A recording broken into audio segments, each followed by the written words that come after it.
John Sullivan wept hot tears as he pored over the photos and the report just handed to him by the private investigator. He now had ironclad proof that April, his wife of nearly 25 years, was cheating on him. At that moment, he had nothing to look forward to but darkness and loneliness. Divorce was the only option. There was just one problem. His wife was running for re-election to the House of Representatives, and she had garnered some very powerful and influential friends. One of them, in fact, was featured prominently in some of the photos he held. A lot of people were going to be damaged by this, and if he wasn't very careful, he could be one of them. He had suspected something was wrong for quite some time. Of course, her schedule kept her very busy, and she was always jetting off for one thing or another. If it wasn't a fundraiser, it was something else. A speech for a prominent civil rights group, a meeting with Hollywood celebrities, an interview on a national television program, or even a face-to-face with a foreign dignitary. He understood that was part of the territory, but there was something more. Her whole attitude towards him had changed over the last year. Initially, she was proud to show him off. He was, after all, a very successful businessman who started his financial consultation firm from scratch in his home office. Over the years, he had made millions. But lately, she had become dismissive of him, acting as though he was just a piece of furniture or a household servant. Nothing he did seemed to be quite good enough to suit her. It was great when he became wealthy enough to buy this large McMansion she just had to have, and it was great that he was able to put their 2 children through college. She never complained when he bought her the new Mercedes she just had to have. But now, she would simply walk in the door and hand him her jacket like he was the butler and expect him to wait on her hand and foot. And intimacy? Ha! Forget about it. When they were younger, they used to make love several times a week. Now it was maybe a couple of times a month, if that. Even then, she acted as though she was doing him a favor by spreading her legs and laying there like a dead fish until he finished. It all came to a head about 3 weeks ago at a fundraiser. As usual, she dressed nicely and gave him a perfunctory smile as he walked her to his car. He opened the door for her as he always did and drove to the event, listening to her constant string of complaints. When they arrived, she painted a smile for the cameras and acted like a loving wife. He wanted to puke. She introduced him to a few movers and shakers, then ordered him to get her drink while she chatted with her colleagues. Being the dutiful and considerate husband, he went to the bar and ordered the usual, beer for him and a gin and tonic for her. While he waited, 2 young men came to the bar, excited about something. He couldn't help but overhear their conversation. "You think she'll do it right here?" one man asked. "Oh, hell yeah," the other man said. "No way," the first man said. "With her husband here? Seriously?" "That's why I got my best camera, dude," the second man said. "Talk about an exclusive." "You got that right," the first man said. "Every paper in the country will be after those pics." John wasn't stupid, so he kept an eye on the 2 men after they left. There were always rumors about some politician getting involved in an adulterous affair, and he normally ignored them. But April's attitude lately had him wondering if she was getting some on the side. He got the drinks and headed back to the main event, but his wife was nowhere to be found. He went to their table and set the drinks down, then began looking around. She was scheduled to speak tonight, so he figured she was somewhere behind the curtains getting herself composed and prepared for her speech. What he found instead signaled the end of his marriage. He walked backstage and was behind a curtain when he heard his wife talking with another man. He couldn't quite make out what they were saying, so he peeked around the curtain. There she was, her arms around Doug Simpson, the local party boss. Her face lit up as she kissed him, full on the lips. He kissed her back, his hands lifting the back of her dress. She hadn't looked at John like that for months, if not longer. "God, baby, I'm so hot for you," he said. "I wish I didn't have to give a speech tonight," she said in response. "I'd love to rip these clothes off and have your brains out right here." "What about your husband? Isn't he here tonight?" he asked. "Yeah, but he's a clueless wimp. He's so spineless he'd probably just excuse himself and walk away." "Well, you'd better get ready for your speech." Maybe afterward you can tell him that you have stuff to do for your campaign and you'll be gone for a while. Then we can head out to the Marriott on the beach." "The usual location?" she asked. He nodded his head. "What can I say? I like the view." "That sounds like a good idea, lover," she said, kissing him. "See you later." John left the area as quickly as he could and went looking for the two men he had seen earlier.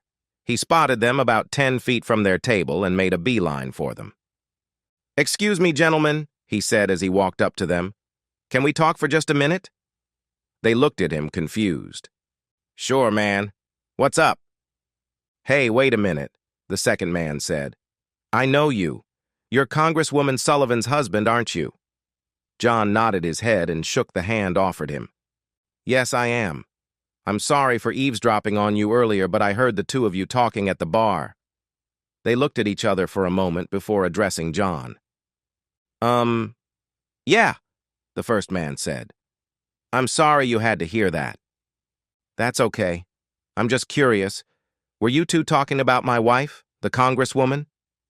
The second man looked down sheepishly. "I'm sorry, Mr. Sullivan, but yeah." "Please call me John, and there's no need to apologize. Are you two with the media?" "Well, not exactly. We're with an independent political blog, and we've been covering your wife for a while now. We were hoping to come up with a scoop that might put us up on Drudge." "I see. Are you with the opposition?" John asked. "Not really. We just follow the leads where they take us. We don't care which party, really. In our view, everyone in Washington is crooked." John smiled. He liked these two young men, and he admired their attitude. "Understood. Look, can we talk? Maybe after the fundraiser, off the record?" "Sure, Mr. John," the first man said. "But won't your wife be with you?" "From what I heard, I rather doubt it," John said. He looked at the dais and saw his wife standing there, scanning the room, probably looking for him. "I think they're going to be starting soon, so let's meet afterward, okay?" "You got it, John," the first man said. John turned and walked back to his table, his mind in turmoil. How could April do this to him, to them, after all these years? Was he not man enough for her? Did he not provide for her sufficiently? Or was she just simply drunk on power? He needed answers, and he needed them fast. April stormed up to him after he got to their table, which was situated right in front of the raised platform where the speakers would be delivering their messages. "Where the hell were you? My drink is warm now. You need to get me another one." He looked at her and took a sip from his beer. She looked at the beer with disgust. "Couldn't you just for once drink something besides a beer, for God's sake?" "Forget you," he said quietly, causing her eyes to open wide. He had never talked back to her like this before. "I got your goddamn drink. It's not my fault you let it get warm, and I happen to like beer. Get one of your flunkies to fetch you a cold drink if you want one, or better yet, get it your own damn self. I'm not paid to be your butler." "Well, I never," she began. "That's not what I hear," John said. She turned on him. "What's that supposed to mean?" she asked, clearly agitated. John snickered. "You're so goddamn smart, you figure it out," he replied. "I don't know what's gotten into you, John Sullivan, but you'd better drop the attitude right now. This evening's very important to me, and it's important to the party." "Why, yes, ma'am, whatever you say," John said, adopting a fake accent he knew got under her skin. She huffed and turned away, heading to a point just behind the platform. As she left, Doug walked up to him with a smirk on his face. He held out his hand, but John refused to shake it. "Hey, Doug. Good to see you here supporting your wife," he said. John felt like punching him in the teeth. "What do you want, Simpson? Besides my money, that is," John asked. "Listen, I just wanted to let you know that your wife and I will be in a strategy meeting with some of the party apparatchiks after the fundraiser for a while. It might last a while, but I promise I'll get her home safe and sound," he said. "Make sure you use a protection," John said. "What?" Doug asked, shocked. He wondered how much John really knew about April's extramarital activities. He shook his head before continuing. I'd better go get things started, he said as he left. John took his seat and the fundraiser began. Doug took his place behind the podium and told a few lame jokes before introducing April, the keynote speaker. The audience stood and applauded loudly. John slowly stood up and gave a slow golf clap. April nodded her head, smiling at the audience, taking in the adoration. Soon, everyone settled down, and she began her speech, talking about how much the opposition sucks and promised to get things done in Washington. Hell, he thought. She had been there for at least 10 years. Couldn't she have gotten some of this stuff done by then? Or was she too busy being intimate with everyone on the Hill? He tuned her out and focused on his wedding ring. He thought about how things used to be when April's political career was just starting. She served on the city council for 2 terms before being elected to the state legislature.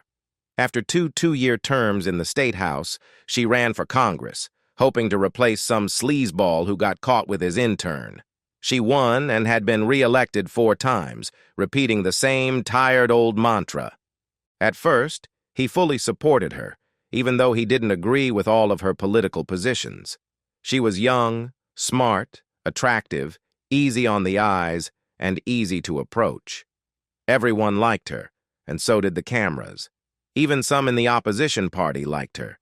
She became a favorite for certain talk shows and had a way of eviscerating her opponent with a joke and a smile. She continued to work and campaign through 2 pregnancies, and the young children helped boost her ratings even further. He was so proud of her back then. She always seemed to have plenty of time for the family and her job, and he had no problem helping whenever he could. But that was then. This is now. As he looked at her speak, he could almost see horns growing out of her head. Finally, the speech was over, and the audience clapped like trained seals. He put his hands together a couple of times for appearance's sake. "Was there something wrong with my speech?" April asked when she came to the table. Apparently, she wasn't too happy with her husband's lack of enthusiasm. He shrugged his shoulders. "Nah, it's just that I've heard the same thing hundreds of times over the last decade. I thought you might have come up with something new considering all the time you spend with Simpson and your campaign people." "What are you implying?" she asked. "Nothing. You asked me a question and I gave you an answer." She sighed heavily. Just as she was about to say something else, Doug came to their table. "Wasn't that a barnstormer of a speech?" he asked, his mouth fixed in a stupid grin. "John wasn't too impressed," April said. Doug looked at him, confused. "Oh, why?" he asked. "Well, like I told my wife, I figured that with all the time you 2 spend together, you could have come up with something new by now." "Hey, you go with what works, know what I mean?" Doug asked with a sideways smile. "So, can we count on you for a donation?" "Don't worry, you'll get something." Like a poke in the eye, he thought. "Good," Doug said, stretching out his hand. John ignored it and looked at his wife. "Listen, John," April said, "I'm going to be busy for a while, so why don't you go home and I'll see you later, okay?" "Yeah," Doug told me. "Just clean up before you get home, okay?" April reached out to give her husband a kiss on the cheek, but he turned and left before she could make contact. She watched him head to another table in the back of the room where he met with 2 young men. She turned to Doug, nervous. "What's up with him?" Doug asked. She shook her head. "I don't know. He's never acted like this before. Do you think he knows?" "No way. He's an old fuddy-duddy. I don't think he has a clue." "I'm not so sure," she said. "We need to be extra careful. The last thing we need is a scandal." Doug smirked as he looked at April. "Don't worry. He doesn't know anything, and he won't know anything." "If you say so. But I know my husband, and there's something eating him up." "Just give him some pleasure in the morning and he'll be good for another 6 months," Doug said. "Come on, let's get out of here." April said nothing but watched as her husband shook hands and spoke with the 2 men. Who were those guys, she wondered, and why would John be so eager to speak with them? She turned and walked away with Doug, concerned that her marriage could be at stake. John, meanwhile, had met the two young men who introduced themselves as Robert Wilson and Jack Colton. "So," John began, "what can you tell me?" "Well, John, we've heard a number of rumors on Capitol Hill about a certain attractive female member of the House engaging in adulterous activity. We're investigating that now." "Would that female member be my wife?" John asked. "Yes, and we have reason to believe that Doug Simpson is one of her regular guys." "One? How many has she been involved with?" Jake asked. "According to the rumor, at least 5, Robert said. And we've heard that she's traded sexual favors for endorsements and contributions in the past. Those are just rumors, you know. We were hoping to catch her and Doug in the act here and get photographic proof." "You expected them to do something here? In a public setting?" John asked, shocked. "Yes, we did. Doug is a bit on the kinky side. The more public it is, the better he likes it." "Damn. Well, I did catch them in an embrace, and I overheard them planning a rendezvous at the Marriott Hotel on the beach. From what I heard, it's their usual location." "The Marriott, huh?" Jack said. He looked at his partner. "Well, we'd better get going then." He looked back at John. "Can we get your contact information?" he asked John.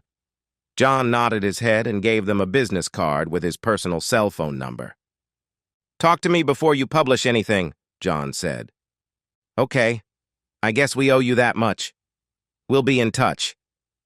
"I look forward to hearing from you," John said. "Tomorrow?" Jack looked at Robert and then nodded his head. "Tomorrow," Jack said. "Thanks," John said before shaking their hands. He left the event and headed home, his heart heavy. As soon as he got home, he pulled up their finances and made a few notes. He knew that divorce always favored the woman, so he made some moves to protect his assets. He also looked at his company's finances and made some decisions. He also searched the internet to find out what he could about Doug Simpson and the rumors of his wife's extramarital affairs.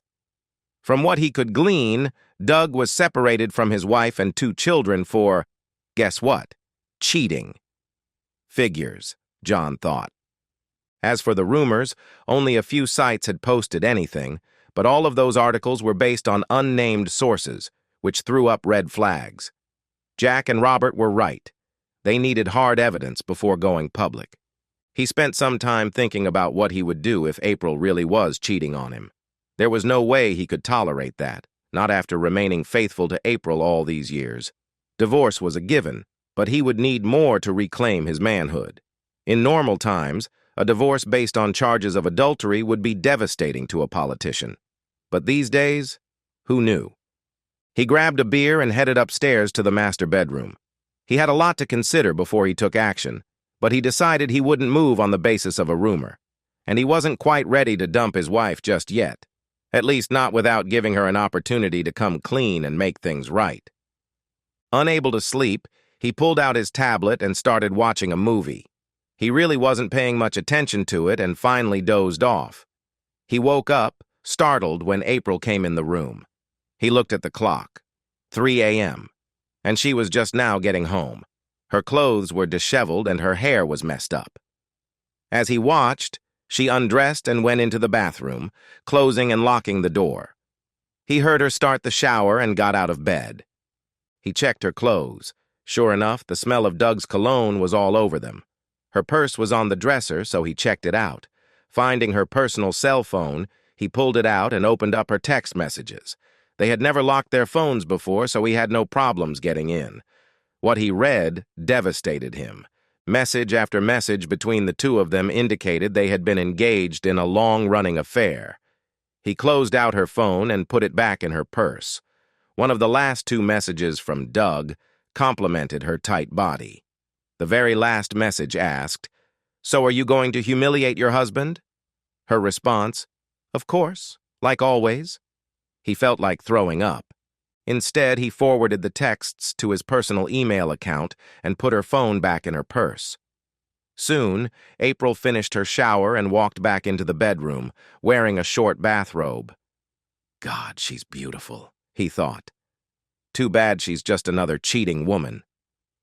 He decided to keep it together as much as possible until he got ironclad photographic proof, but admitted to himself that it wouldn't be easy. "You're still awake?" she asked as she crawled into her side of the bed.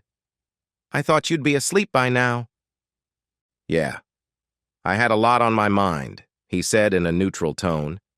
"Did you and Doug get anything accomplished?" "Yeah, we got quite a bit accomplished.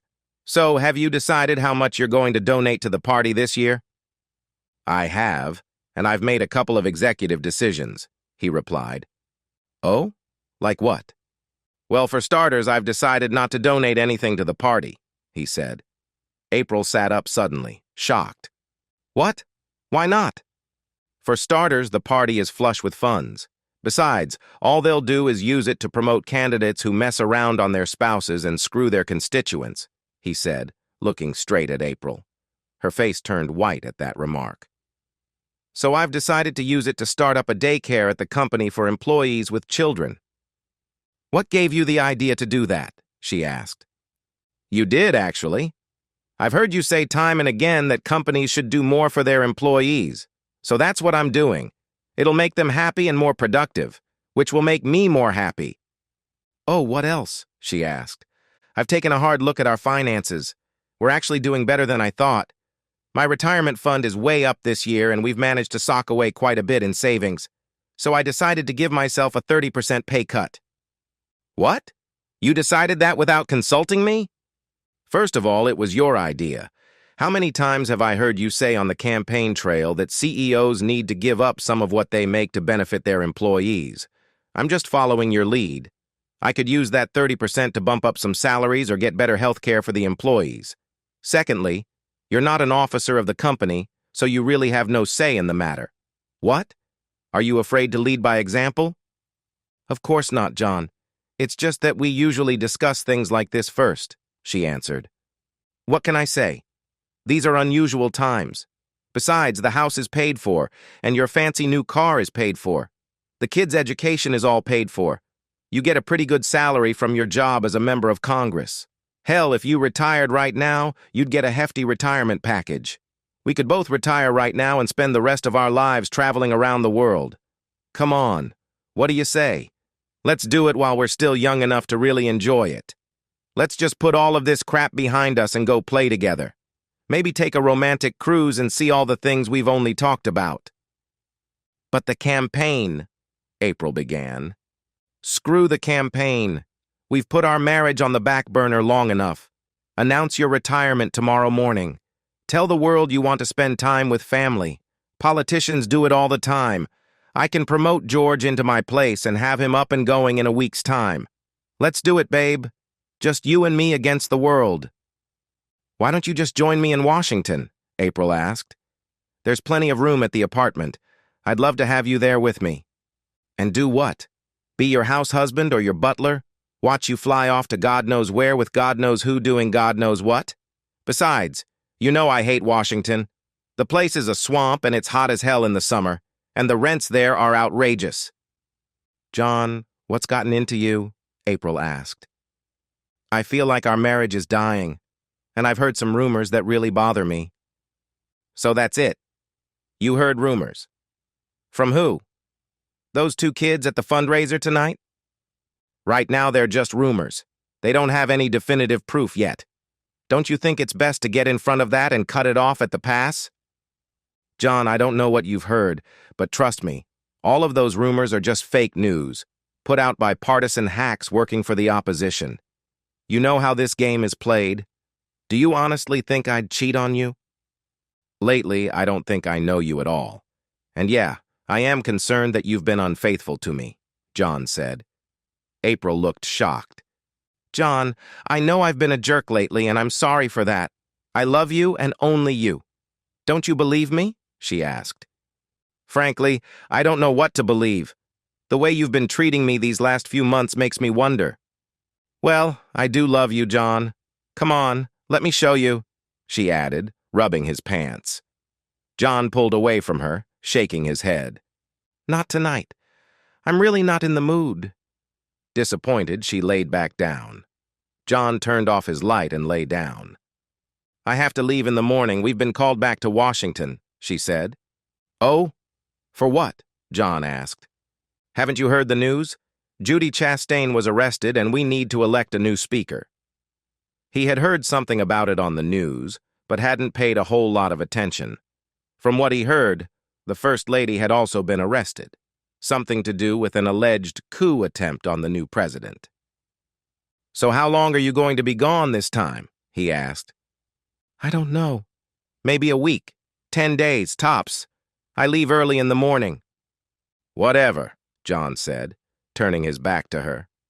He really didn't know what to believe, but he refused to have intimacy with her after she had been with Doug. Can I at least have a kiss? She asked.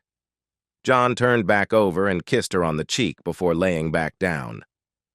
Good night, he said.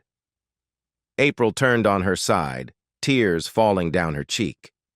Neither one of them got much sleep that night, but John finally dozed off and was sound asleep when April got up the next day. She showered and dressed, wondering how much her husband knew. Grabbing her bags, she took one last look at John as he lay on his side of the bed asleep. Her eyes were watery, and she gave him a kiss before she left. I'm sorry. I really do love you. After she left, John got up, showered, shaved, and dressed. He went downstairs and made himself a pot of coffee. April left a note for him on the kitchen counter next to the pot. My dearest John, please believe that I love you more than life itself. I'll call you when I get to the D.C. apartment. I miss you already. Your loving wife, April. She ended the note with a series of X's and O's. He smiled at the hypocrisy. How could she say she loves me while she's out with Doug and God knows who else? He asked himself. He had a lot to do that day, so he headed out to the office. He spoke to Jenny, his receptionist, when he got there, telling her to screen his calls as he would be in and out a lot during the day. His phone buzzed, letting him know he had a call. He looked at the screen and saw it was from Jack. Hello, he said, answering the call. Mr. Sullivan, this is Jack Colton. We spoke last night at the fundraiser, the voice at the other end said. Yes, I remember. What do you have? Well, we got some pretty incriminating video for you if you want it. We also know what room they normally use. Turns out old Doug uses the same room for all of his affairs. How many women was this guy screwing? John asked himself. All right, send me everything you have, John said. Okay, it's coming over now. Is your wife heading back to Washington? He asked. Yes, she is, John said. Okay, we'll be going back as well. We'll hold this for now, but we can't sit on it forever, Jack said. I understand. Just work with me for a week or so, okay? I have something in mind. Will do. We'll keep you in the loop. Thanks, John said, ending the call. An email hit his account and he opened it, noticing the video included as an attachment. He opened it up and his heart sank as he watched his wife enter a room with Doug, her arm around his waist. The video then changed, showing the two having intimacy. It looked as though the video was taken through a window in a room located at an adjacent hotel. The quality wasn't that great, but it was enough that he could recognize April on her back, with Doug. He saw enough and decided to call his attorney, Mark Green. Hey, buddy, what's up? Mark asked when he answered the phone. I need to see you this morning if possible, John said. Of course. What's going on? I really don't want to say over the phone, John said. All right, I'm clear until about 10. You want to come over now? Sure, I'll be right over. Good. I'll have fresh coffee for you when you get here. John ended the call and drove to Mark's office. He was ushered in as soon as he arrived. Mark stood up from behind his desk and the two men shook hands. He handed John a cup of coffee and the two men sat back down. So, what brings you here so early in the morning? You want to set up a rematch at the golf course? No, this isn't a social visit. I need your professional services. Oh? What's going on? You still do family law, right? John asked. Yeah, I do. Are you looking to get a divorce? Unfortunately, John said. He pulled out his phone and played the video he received that morning. Mark's eyes widened as he watched the two cheaters. "I'm so sorry, John," he said when the video ended. "I never would have expected this from April. I've been told she may be involved with as many as 5 men, and there's rumors that she's traded sexual favors for endorsements and campaign contributions." "Do you have any proof of that?" Mark asked. John shook his head. "No. Like I said, it's all rumor at this point." "I'm curious. How did you get this video?" "I got it from a couple of bloggers I met at the party fundraiser last night. They've been working on this as a story for their site, and they're the ones who told me about the rumors." "I see. Look, as damning as this is, and it is damning, it's not going to make much difference. This is a no-fault state, so it really doesn't matter. Maybe we can use it in case she decides to fight the divorce. But even then, I'm not sure this can be used legally." "So what do I do?" John asked. "Are you absolutely certain this is the path you want to take? There's no way you can get past this?" "There's no way I can see past this. April knows how I feel about infidelity." "What are your expectations?" Mark asked. "I want a fair settlement. This is probably going to hurt her chances for re-election, but she can always retire. Tell you what, let me put my investigators on this, and let's see what they come up with. I'll go ahead and start the paperwork. Where is April now? Is she still at home?" "No. She left for Washington this morning. She's supposedly staying at her apartment here." Of course, I heard Congress had been called back from their recess for an emergency session. They're supposed to choose a new Speaker of the House, and I heard the First Lady has been arrested as well. Any idea when April will be back?" "She said a week or so, 10 days at most," John said. Mark nodded his head. "All right, that gives us some time to work. Let me get my folks on this and I'll start the ball rolling. Do me a favor and don't do anything stupid, got it?" "I got it. Nothing stupid. When can you have her served?" "Maybe after she gets back. Will that work?" "Yeah, that'll give me time to flesh out what I'm going to do." John thanked his friend and wrote a check for the retainer. He headed back to the office, his mind occupied with thoughts of revenge. Shortly after returning to his office, he got a call from April. "Hi, babe. I made it," she said. "Good. How was the flight?" he asked. "It was okay. It's crazy here, so I don't know when I'll be able to call." "Call when you can," he replied. "I will. Listen, I was thinking about what you said last night. Maybe after the election we can take a long vacation. What do you think?" "That's not until November," he asked. "Well, maybe we can go somewhere warm. You've always wanted to see Australia." "I'll think about it," he said. "Good. Remember, I love you." "Yeah, me too." He ended the call and wondered what or who she would be doing that night.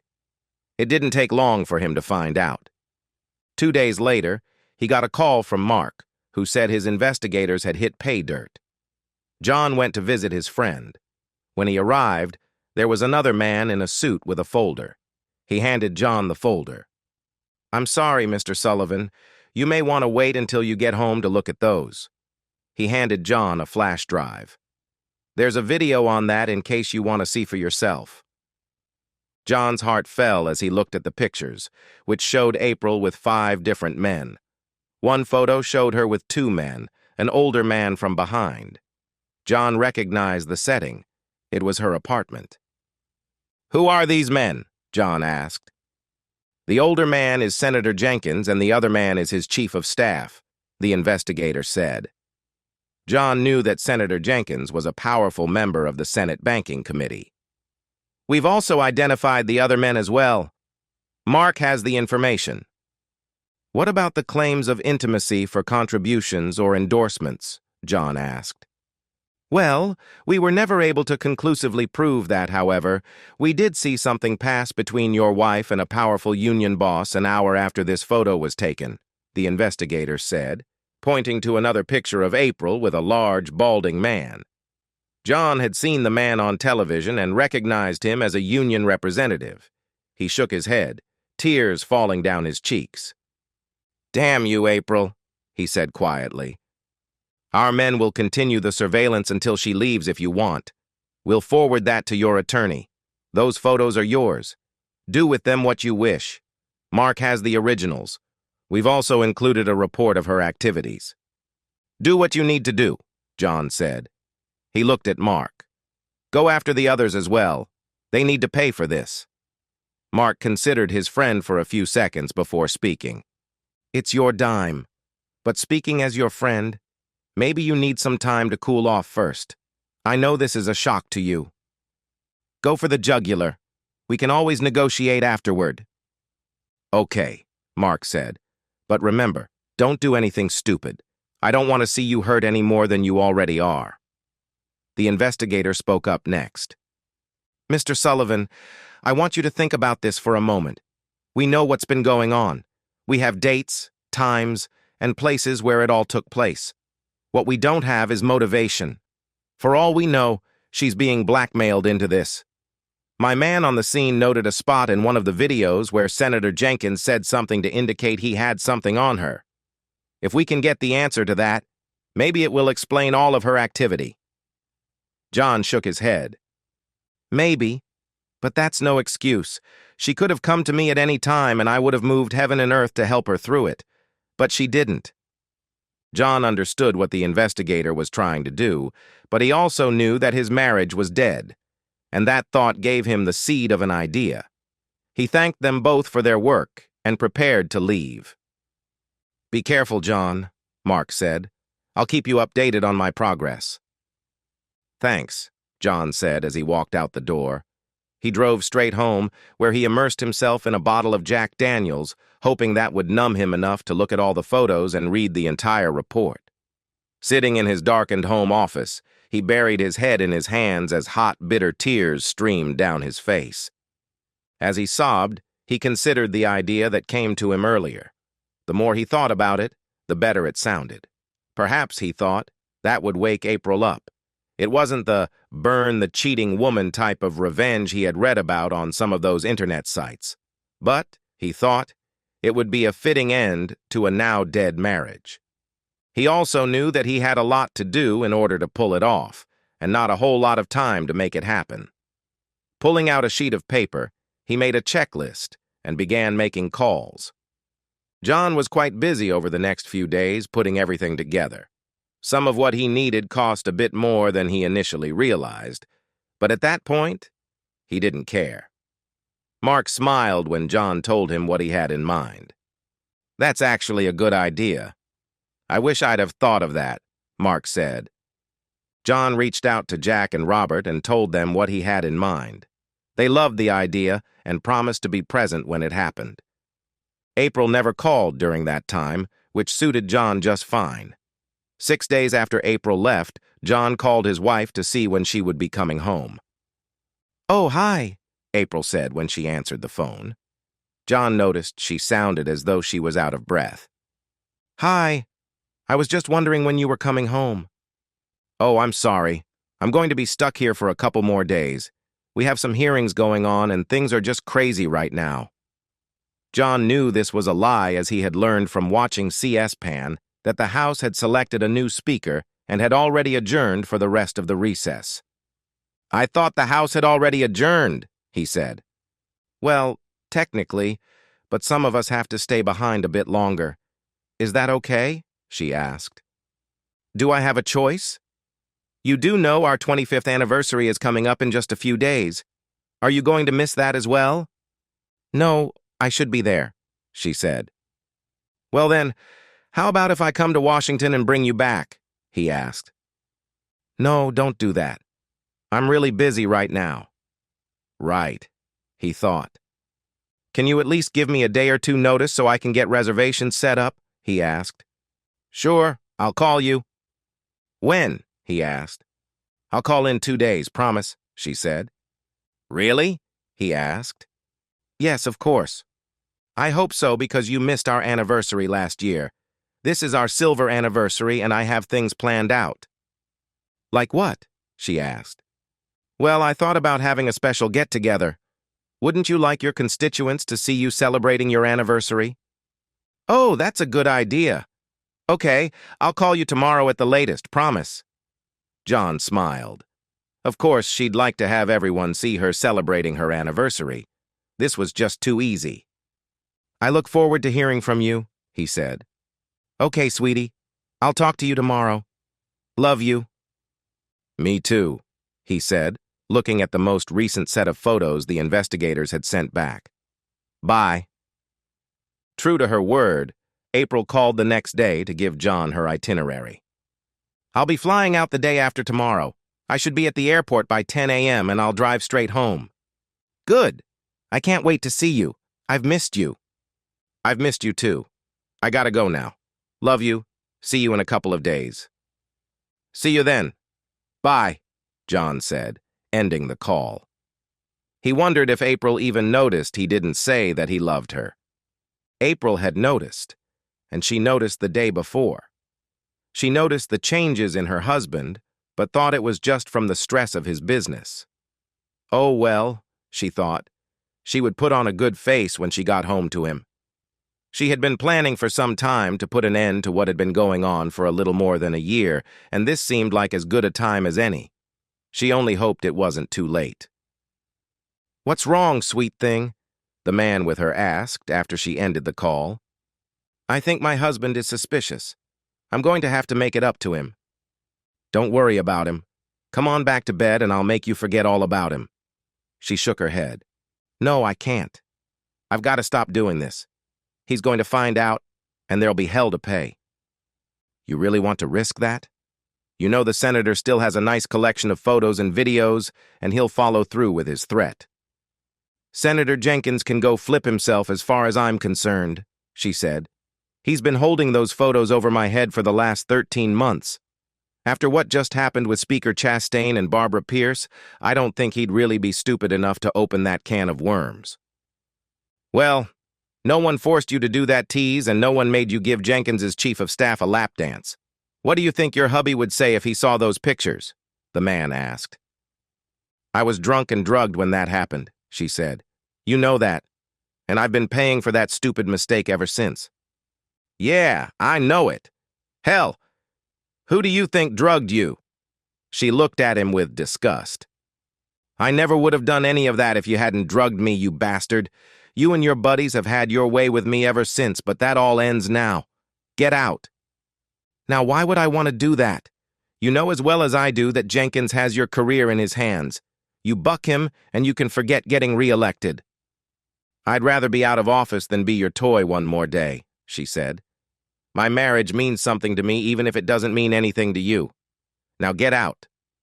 The man reluctantly got out of the bed and got dressed. Jenkins is gonna be mad, April, he said. I think you'd better get your head out of your back if you know what's good for you. And your husband. Out! April said, throwing a shoe at him. The man dodged the shoe and left the apartment, shaking his head. Neither of them knew the confrontation had been caught on video. April sat on the bed, crying. Yes, all of this started when she had been drugged at a party thrown by the senator just a little more than a year ago. After the party, Senator Jenkins approached her with an envelope full of pictures. She was shocked and horrified at what she had done. Worse yet, she didn't remember much of it. He made it clear that she was to do whatever, and whomever, he chose for the foreseeable future. Otherwise, he told her, those pictures and videos would be made public, and she would be destroyed. He also warned her not to say anything to John. So she tried her best to live the two lives Jenkins wanted her to have, but that didn't work out as she thought. At first, she was reluctant, but as time went on, it became easier to cheat on her husband. As time went on, she began to see her husband the same way Jenkins and the others did, as a wimpy, inconsequential pencil pusher. The fact that he had built his business up by himself and was a major contributor to the local party meant nothing. So she ended up being a toy for Jenkins and a number of others in his orbit. That also included Doug, who kept an eye on her back home and reported to Jenkins, and it included several of Jenkins' high-power donors. April went about her business and flew home 2 days later, having heard nothing from the powerful senator who had been holding those damn photos over her head for over a year. She hoped and prayed her husband would understand and not divorce her. If need be, she would resign and retire with John. In the meantime, John had been busy as well, finalizing his plans and getting things set up so his second-in-command could do the job he had been doing all these years. He held a company-wide meeting and informed the employees that George would be taking over the day-to-day operations for an extended period of time. They hated to see him go, but they all understood. The day April was set to fly in, John was at home, double-checking everything. The announcement had gone into that morning's paper as planned, and several local media vans were parked outside the house. Before long, the house was full of reporters, politicos, and family members, including their children. All of them were confused and wondered what John had in mind. They knew John and April's 25th anniversary was coming up and thought this was his way of celebrating it. But everything seemed off. Who marks 25 years of marriage with a memorial service? John explained what was going on to his children in private and told them of his plans. They were hurt and angry with their mother and hoped their parents could work through their problems. After listening to their father, they agreed to maintain contact with their mother, as she would need their support. After April's flight landed, she collected her bags and made her way to the parking garage. She secured her luggage and called John to let him know she would be home soon. "Hi, sweetie. I just got in and I'll be home soon. I can't wait to see you." "I'll see you when you get here," he said. "Thanks for letting me know." He ended the call, leaving April stunned and confused. He didn't sound happy to hear from her at all. "What's going on?" she asked herself. She left the garage and headed to their large home, located on a 10-acre plot on the outskirts of town. When she got there, she saw the driveway was full of cars, including a news van from a local television station. Maybe, she thought, John had surprised her with an anniversary celebration. She made her way into the garage and entered the house. A large man in a tuxedo met her at the door. John went all out, she thought. The man looked at her and told her to follow him. She did, and noticed that all the photos in the house were adorned with black ribbons. He led her to the large patio out back, which had been set up with a number of chairs, many of which were already occupied. She saw Doug sitting in a back row, looking very nervous. The front area had a small table set up a few feet in front of what looked like a portable curtain. Something was behind the curtain, but she couldn't tell what it was.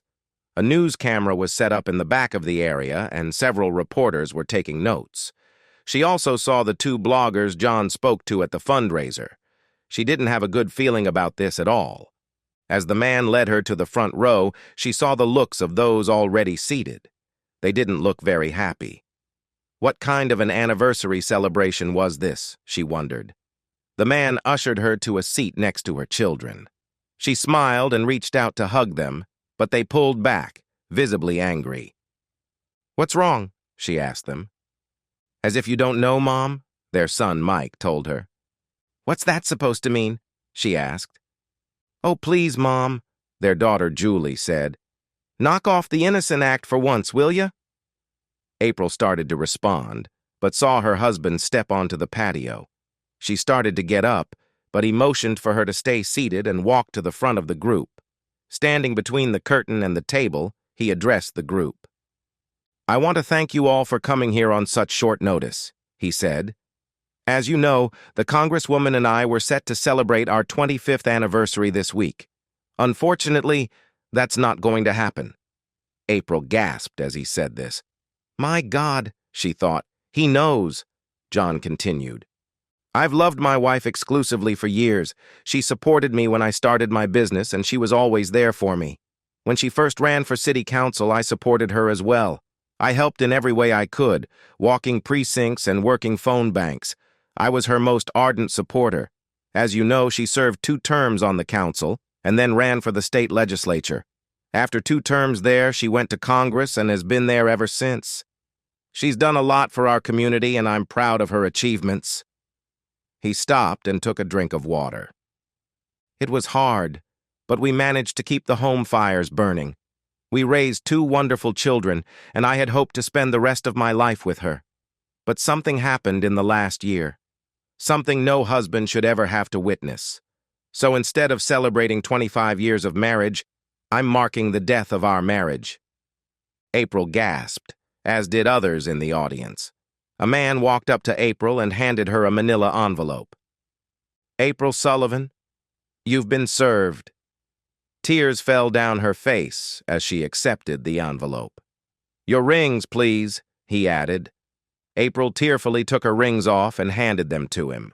The man walked to the front and gave them to John. John put the rings in a small box, then took his own ring off and placed it inside a similar box.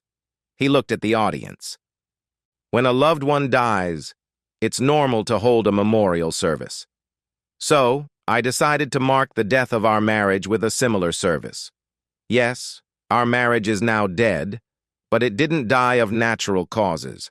It was murdered, in cold blood. And my soon-to-be ex-wife is an accomplice in that murder, along with several others, he added, looking at Doug. The implication of John's statement hung in the air, and the audience followed John's gaze to the shocked man in the back row. As everyone watched, the server approached him. "Douglas Simpson, you have been served." He handed Doug another manila folder. Shocked, Doug looked at April. He didn't think John would actually take action, but he was more concerned about his political future. "All of those involved have been named in the divorce filing, which is a matter of public record. And yes, they will face legal action as well." John picked up a piece of paper which everyone recognized as a copy of his marriage certificate. He held it over a burning candle until it caught fire and placed the burning paper inside a ceramic pot. When the fire died down, he placed a cover over the ashes. He motioned to two men standing off to one side. They pushed the portable curtain to one side, revealing an open coffin. April was visibly shaking by now and saw what was inside the coffin. John had placed her Vera Wang wedding dress, which cost over $2,100 brand new, along with the tuxedo he wore at their wedding, inside the coffin. Their wedding album, along with their framed wedding photo, was inside, sitting on top of the garments. Her entire bridal collection, including the veil she wore and the bride and groom glasses, were also inside the coffin. John placed the rings inside the box and set the ceramic urn containing the ashes of their wedding certificate on top, securing it so it wouldn't fall over. He motioned to two men, who closed the coffin and secured the lid. April nearly collapsed as she watched the events unfold in front of her. This wasn't supposed to happen, she thought. She was going to confess to her husband and work it out with him. Hot tears poured down her face. A young reporter raised his hand as the coffin's lid was locked down. "Mr. Sullivan," he said. John looked at him and motioned for him to continue. "This is the 21st century. Things have changed. Isn't there some way you can put your wife's actions behind you and move forward?" John considered him for a moment before answering. "Are you married?" John asked him. The reporter, who looked to be in his early 20s, shook his head. "No, sir, I'm not," he said. John nodded his head. "I see. Do you have a girlfriend?" The young man nodded his head. "Yes, I do," he said. "Do you love her? Are you planning to marry her?" "Yes, and I'd like to marry her," the reporter said. "I tell you what, young man, you marry her, love her exclusively for 25 years, raise 2 children with her, care for her when she's sick, hold her hand and comfort her when she's down, support her, provide for her, and do everything in your power to help her live her dream. Then when she rips your heart out, you come talk to me. By then, you'll have earned that right. Deal?" The young man nodded his head and sat back in his chair.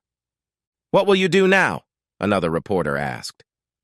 "I had thought about taking my wife on a cruise around the world when we both retired. Those plans have been bumped up a bit." The reporter made a note and sat back. "And now, if you will all accompany me, please," he said to the group as a whole. A group of 6 men took their places around the coffin, which had been placed on a wheeled cart, and followed John to the back part of the property. April, accompanied by her children, nearly collapsed when she saw the 6-foot hole in the ground next to her beloved garden.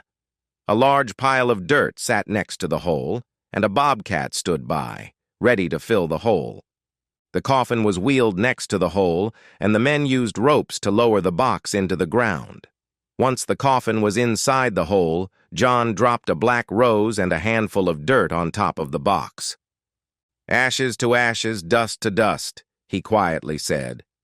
Standing to one side, he motioned to the bobcat operator, who filled the hole with dirt. It was then that April saw the headstone, which read, "Here lies the marriage of John and April Sullivan." "No!" April wailed, falling on the headstone and wrapping her arms around it. Inconsolable, she sobbed as she beat the stone with her small fists. She didn't care about the news cameras or the reporters taking notes of her reaction. All she wanted was her marriage and her life back. John quietly motioned for everyone to leave, which they did. He hugged his children and quietly got into his truck, having already packed everything he would need. He took one last look at the house and drove away, a tear sliding down his face. April remained draped over the headstone, crying uncontrollably, long after everyone but her children had left. They stayed behind as John had requested to look after their mother. She remained there for the entire night, soaking the ground with her tears. Surely, she thought, this was just a cruel joke, and her husband would be back to exhume the mementos of their wedding. She never thought he had it in him to do this. And so, we've reached the end of today's story. Was it what you expected, or did it take a twist you didn't see coming? I'm curious to hear your thoughts. Share them in the comments below, and let's get a conversation going. If this story kept you hooked, make sure to hit that like button. And if you're new here or just haven't subscribed yet, now's the perfect time to join our community. I bring you fresh, captivating stories every day, so click that subscribe button and turn on notifications so you never miss out. Thanks for watching, and I'll see you in the next one.